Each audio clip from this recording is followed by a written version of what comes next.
ወዴት ነው? ጸጉር ቤት ነው ፍቅሬ። ይሄ ልጅ ነው የሚሰራሽ? አዎ ባለፈው አይተው አይደል እንዴ? አዎ ጸጉርሽን እየዳበሰ ጉንጭሽን እየነካካ ሲሰራሽ አየሁት። የስራው ባህሪ ነው። አዎ ግን ከዚህ በኋላ እኔ ነኝ የምሰራሽ። አትቀልዳው ፍቅሬ። በልቻው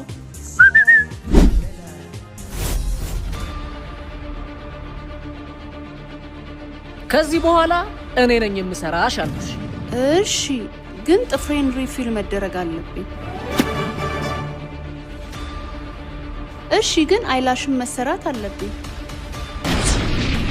እየቀለድክ ነው? እሺ ሜካፕስ ማን ይሰራኛል?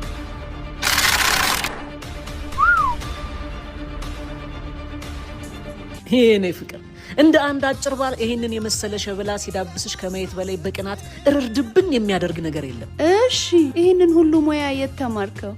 ቅናቷን ገብግቦ ሊደፋኝ ሲል ቦሌ ብራስ የካዛንቺስ ታክሲ መያዣ ጎን ህንፃ ላይ ወደሚገኘው ባንኮክ የሴቶች የውበት ማሰልጠኛ ማዕከል ሄድኩልሽና እባካችሁ አሰልጥኑኝ ማለት። እሺ ከዛ ምንድነው መሰልጠን የፈለግከው ሲሉኝ ሬስቶራንት እንደገባ ሰው ምን አላችሁ ብሎ መጠየቅ። እናቴ እነሱ ለካ የሌላቸው የስልጠና አይነት የለም። አጠቃላይ የፀጉር ስራ ስልጠና፣ የጥፍር ስራ ስልጠና፣ አይላሽ ስራ ስልጠና፣ ማይክሮ ብሌዲንግ፣ 3D ታቱ፣ ኦምብሬ፣ አይላይነር፣ የሰውነት ታቶ ንቅሳት፣ ናኖ፣ ኮምቢኔሽን፣ ሊፕ ብለሽንግ። ስሙን በሙሉ ሸምድደህልኝ የለ እንዴ?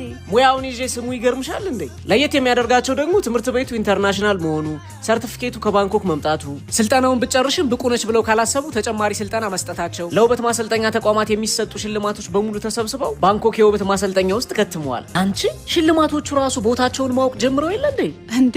አንተም ብቁ ካደረጉክማ መሸለምም ሲያንሳቸው ነው። በዛ ላይ ሙሉ እውቅና አላቸው። በተለያዩ ሀገራት በሰለጠኑ የረጅም ዓመት ልምድ ባላቸው መምህራን ያሰለጥናሉ። ለአዲስ ዓመትም 50% ቅናሽ አድርገዋል። ኦሪጂናል ማቴሪያሎችን ለስልጠናው ይጠቀማሉ። በራሳቸው የውበት ሳሎን ውስጥም ልምምድ ይሰጣሉ። ለጎበዝ ሰልጣኞችም የሥራ ዕድል ያመቻቻሉ። ለበለጠ መረጃ በእነዚህ ቁጥሮች ይደውሉ። በቃ ጂም ደርሼ መጣሁ። ይሄ ነው የሚያሰራሽ? አዎ።